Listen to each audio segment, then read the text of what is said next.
So I'm starting us out today with a historical mystery. In 1957, there were two young women, both in their 20s, both living in the same city, both members of the same political group.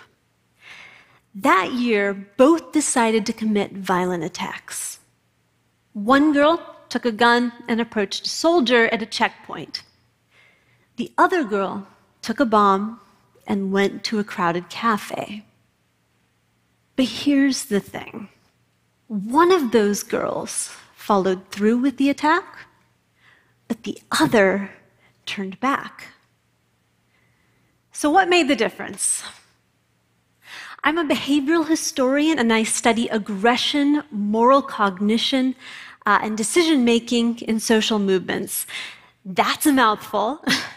So the translation of that is I study the moment an individual decides to pull the trigger, the day-to-day decisions that led up to that moment, and the stories that they tell themselves about why that behavior is justified. Now, this topic, it's not just scholarly for me. It's actually a bit personal. I grew up in Kootenai County, Idaho, and this is very important. This is not the part of Idaho with potatoes. We have no potatoes. And if you ask me about potatoes, I will find you. This part of Idaho is known for mountain lakes, horseback riding, skiing. Unfortunately, starting in the 1980s, it also became known as the worldwide headquarters for the Aryan nations. Every year, members of the local neo-Nazi compound would turn out and march through our town, and every year, members of our town would turn out and protest them. Now, in 2001, I graduated from high school, and I went to college in New York City. I arrived in August 2001. As many of you probably are aware, 3 weeks later, the Twin Towers went down. Now, I was shocked. I was incredibly angry. I wanted to do something, but the only thing that I could think of doing at that time was to study Arabic. I will admit, I was that girl in class that wanted to know why they hate us. I started studying Arabic for very wrong reasons. But something unexpected happened. I got a scholarship to go study in Israel. So the Idaho girl went to the Middle East. And while I was there, I met Palestinian Muslims, Palestinian Christians, Israeli settlers, Israeli peace activists. And what I learned is that every act has an ecology. It has a context. Now, since then, I have gone around the world. I have studied violent movements. I have worked with NGOs and ex-combatants in Iraq, Syria, Vietnam, the Balkans, Cuba. I earned my PhD in history, and now what I do is I go to different archives and I dig through documents looking for police confessions, court cases, diaries, manifestos of individuals involved in violent attacks. Now, you gather all these documents, what do they tell you? Our brains love causal mysteries, it turns out. So anytime we see an attack on the news, we tend to ask one question: why? Why did it happen? Well, I can tell you, I've read thousands of manifestos, and what you find out is that they are actually imitative. They imitate the political movement that they're drawing from. So they actually don't tell us a lot about decision-making in that particular case. So we have to teach ourselves to ask a totally different question. Instead of why, we have to ask how. How did individuals produce these attacks, and how did their decision-making ecology contribute to violent behavior? There's a couple of things I've learned from asking this kind of question. The most important thing is that political violence is not culturally endemic. We create it. And whether we realize it or not, our day-to-day habits contribute to the creation of violence in our environment. So here's a couple of habits that I've learned contribute to violence. One of the first things that attackers did when preparing themselves for a violent event was they enclosed themselves in an information bubble. We've heard of fake news, yeah? Well, this shocked me. Every group that I studied had some kind of a fake news slogan. French communists called it the putrid press. French ultranationalists called it the sellout press and the treasonous press. Islamists in Egypt called it the depraved news. And Egyptian communists called it fake news.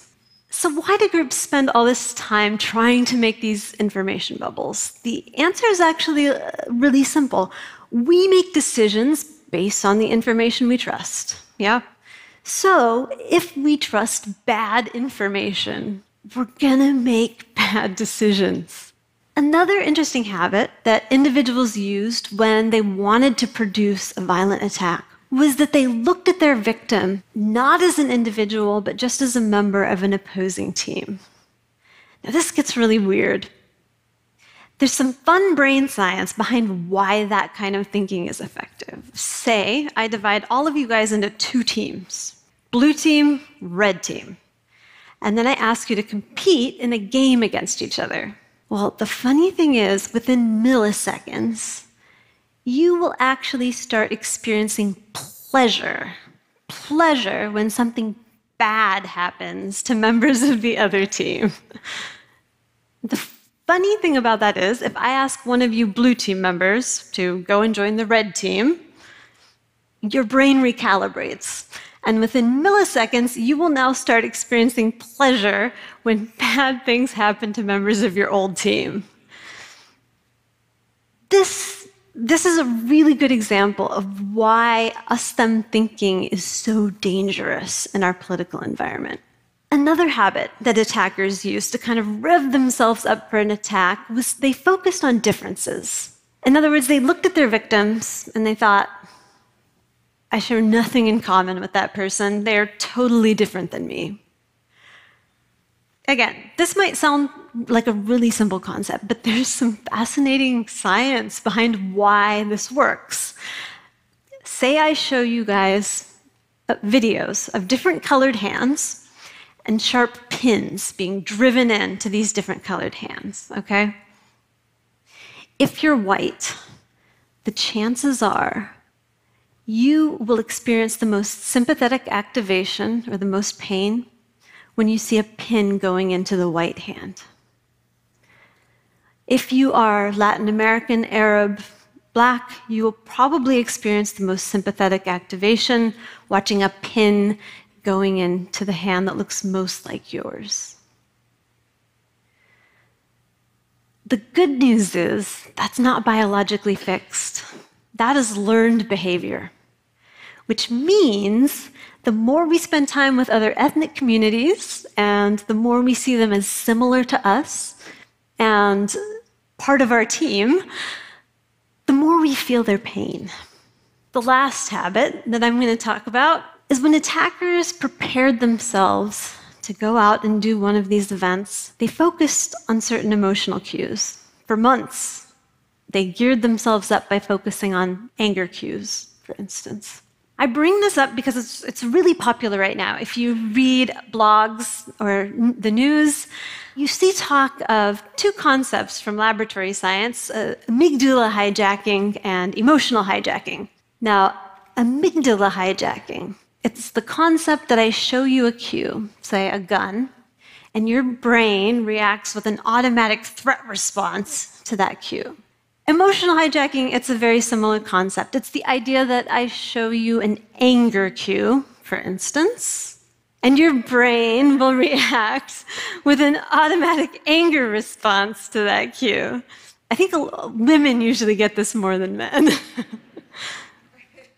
That kind of a hijacking narrative grabs our attention. Just the word hijacking grabs our attention. The thing is, most of the time, that's not really how cues work in real life. If you study history, what you find is that we are bombarded with hundreds of thousands of cues every day. And so what we do is we learn to filter. We ignore some cues, we pay attention to other cues. For political violence, this becomes really important because what it meant is that attackers usually didn't just see an anger cue and suddenly snap. Instead, politicians, social activists spent weeks, months, years flooding the environment with anger cues, for instance. And attackers, they paid attention to those cues. They trusted those cues. They focused on them. They even memorized those cues. All of this just really goes to show how important it is to study history. It's one thing to see how cues operate in a laboratory setting. And those laboratory experiments are incredibly important. They give us a lot of new data about how our bodies work. But it's also very important to see how those cues operate in real life. So, what does all this tell us about political violence? Political violence is not culturally endemic. It is not an automatic, predetermined response to environmental stimuli. We produce it. Our everyday habits produce it. Let's go back, actually, to those two women that I mentioned at the start. The first woman had been paying attention to those outrage campaigns. So she took a gun and approached a soldier at a checkpoint. But in that moment, something really interesting happened. She looked at that soldier and she thought to herself, he's the same age as me. He looks like me. And she put down the gun and she walked away, just from that little bit of similarity. The second girl had a totally different outcome.